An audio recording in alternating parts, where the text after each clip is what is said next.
next topic that we will be discussing is called as parturition, which is also called as childbirth.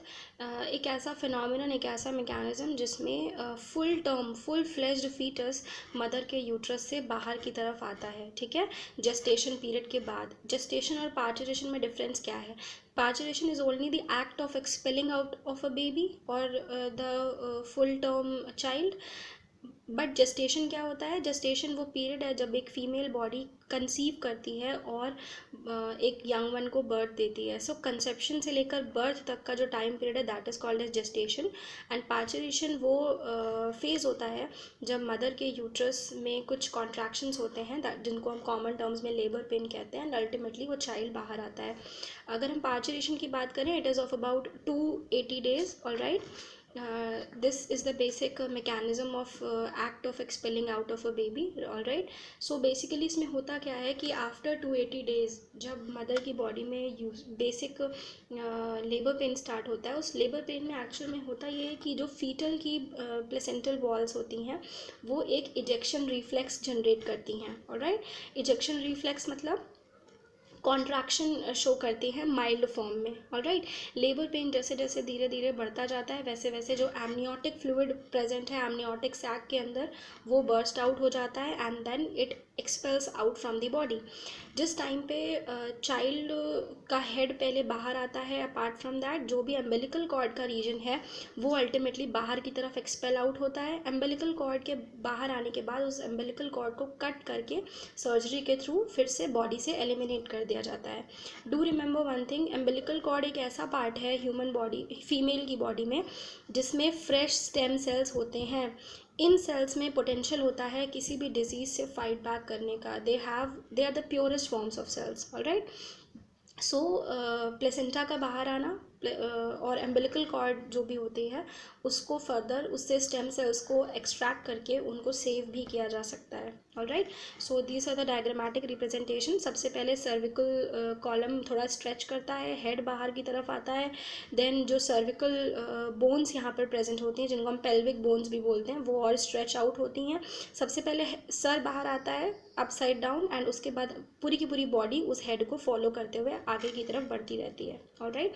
सो इसमें points क्या याद रखने हैं? Fetal ejection reflex generate होता है, umbilical cord बाहर की तरफ रिलीज होता है जिसे कट करके हटा दिया जाता है. ठीक है. एक रोप लाइक स्ट्रक्चर होता है. अपार्ट फ्रॉम दैट प्लेसेंटा बाहर की तरफ रिलीज होता है जिसको बॉडी से बाद में एलिमिनेट कर देते हैं. नेक्स्ट जो आपका टॉपिक है that is called as lactation. Lactation एक ऐसा प्रोसेस है जिसमें मैमरी ग्लैंड से सिक्रीशन होता है और मिल्क का इजेक्शन होता है फीटस के थ्रू. सो वो कौन से हार्मोन्स हैं जो कि लैक्टेशन प्रोसेस को परफॉर्म करने में हेल्प करते हैं? सबसे पहला हार्मोन होता है आपका PRH which is usually released by the anterior pituitary gland. All right. इसी PRH को हम फुल फॉर्म में कहते हैं प्रोलैक्टिन रिलीजिंग हार्मोन. ये वो प्राइमरी हार्मोन होता है जो कि प्रोलैक्टिन हार्मोन को बनाने में हेल्प करता है.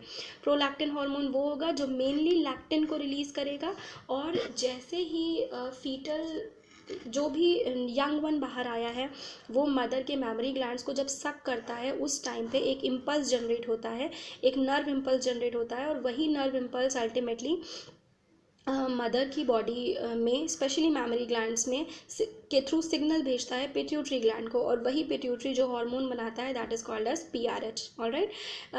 इसके साथ अगर एक्स्ट्रा मिल्क इजेक्शन हो रहा है तो एक इनहिबिटिंग हार्मोन बनेगा that is called as PIH. अगर PIH का लेवल ज़्यादा हो जाएगा तो अपने आप मिल्क का फ्लो धीरे धीरे करके कम होता जाता है. So these are the two hormone. इसी लैक्टेशन के प्रोसेस को और इनिशिएट करता है एक हार्मोन जिसको हम कहते हैं oxytocin which is release by the posterior pituitary. All right. इसका काम क्या होता है? ये मिल्क के इजेक्शन में हेल्प करता है by compressing the alveoli walls of the mammary gland. All right.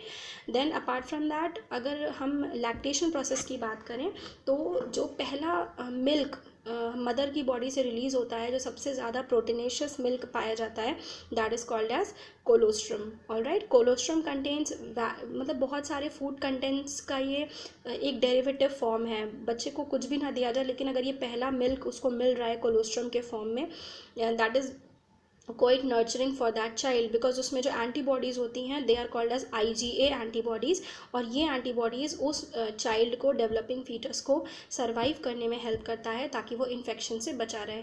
That is why the reason कि कहा जाता है कि जो भी चाइल्ड अब जस्ट एक्सपेल आउट हुआ है उसके लिए मदर का वो पहला मिल्क बहुत ज़रूरी है। All right, so that was all the part of parental care that should be kept in mind, and hormones are very important from lactation point of view.